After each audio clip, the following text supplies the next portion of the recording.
के हॉस्पिटल्स में overall oxygen की सप्लाई को लेके सेंट्रल गवर्नमेंट से भी मदद मिल रही है। दिल्ली हाई कोर्ट और माननीय सुप्रीम कोर्ट ने भी इसमें इंटरवीन किया ताकि दिल्ली के लोगों को ऑक्सीजन की ज़रूरत के हिसाब से हॉस्पिटल्स में ऑक्सीजन उपलब्ध हो सके, ऑक्सीजन सिलेंडर्स उपलब्ध हो सके।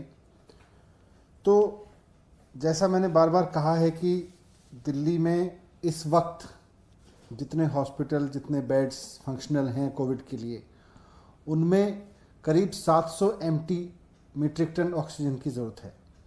700 मीट्रिक टन ऑक्सीजन आज की तारीख में दिल्ली के हर हॉस्पिटल में अगर मिल जाए तो आज के पॉइंट ऑफ व्यू से सफिशिएंट है, और आगे बढ़ाना है हमको तो उसके लिए 976 चाहिए।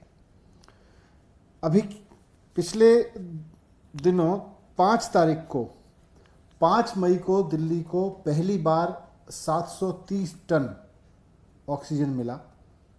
उसके लिए हम केंद्र सरकार के भी शुक्रगुजार हैं।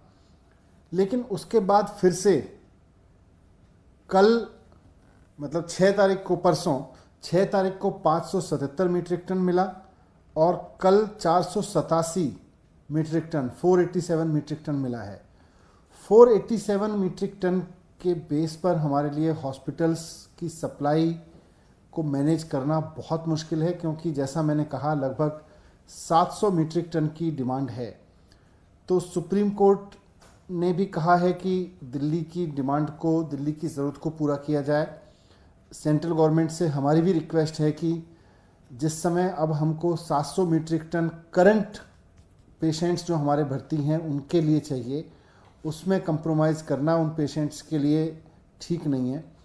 हालांकि सरकार का प्लान है अपने इंफ्रास्ट्रक्चर को आगे बढ़ाना और उसके लिए हमें और भी ऑक्सीजन की ज़रूरत पड़ेगी, लेकिन करंट डिमांड, करंट जो ज़रूरत है हॉस्पिटल की, वो करीब 700 मीट्रिक टन की है, उसमें कम ना करें।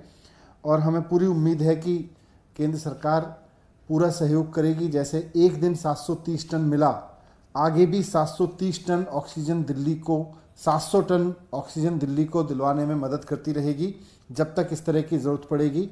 हम रोज़ाना अपने हॉस्पिटल से बात करके नीड्स का असेसमेंट करते हैं, एक एक पेशेंट का हिसाब रखते हैं कि किस तरह से कितने पेशेंट्स कहाँ पर भर्ती हैं, कितने बेड्स कहाँ पर हैं। उसके हिसाब से भारत सरकार द्वारा निर्धारित मापदंडों के हिसाब से ही ऑक्सीजन की खपत का एक आकलन किया जाता है, और वो 700 टन अभी इस वक्त दिल्ली में है। तो मैं फिर से केंद्र सरकार से हाथ जोड़ के विनती करता हूँ कि जिस तरह से एक दिन उन्होंने सहयोग किया और दिल्ली को पहली बार 700 से ज़्यादा टन ऑक्सीजन मिली, हालात इसी तरह रहने तक 700 टन तो कम से कम सुनिश्चित करके रखें।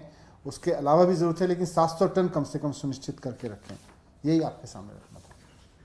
क्या आपको ऐसा लगता है कि सेंट्रल गवर्नमेंट जिस दूसरी जगह ऑक्सीजन दे रही है, इस वजह से दिल्ली को सप्लाई कम हो रहा है और दूसरी जगह जरूरत भी है दूसरे स्टेट्स में? नहीं, स्टेट्स में तो सब जगह ज़रूरत है। जैसे जैसे कोरोना के केसेस बढ़ रहे हैं सब जगह ज़रूरत है, लेकिन हमारी रिक्वेस्ट ये है कि दिल्ली में भी ज़रूरत है, और दिल्ली में करंट नीड जो आज की तारीख में बेड्स जितने चल रहे हैं, जितने हॉस्पिटल्स हैं, उन सब के लिए 700 मीट्रिक टन तो उनको ठीक से चलाने के लिए चाहिए। सेंट्रल गवर्नमेंट ने सुप्रीम कोर्ट में कहा है कि India is an oxygen surplus country. हमारे पास में पूरी डिमांड करीब 7,500-8 हज़ार टन की है, लेकिन 10,000 टन रोज़ाना का उत्पादन है। तो अगर 10,000 टन उत्पादन है तो थोड़ा सा मैनेजमेंट में सहयोग चाहिए। अगर ईस्ट कोस्ट से यहाँ लाने में जो सहयोग एक बार मिला 730 टन को, उसी तरह का सहयोग मिलता है तो दिल्ली की भी नीड पूरी हो सकती है और बाकी राज्यों की भी हो सकती है। अभी बाकी राज्यों और सब राज्यों से ज़्यादा उत्पादन हमारे देश में हो रहा है।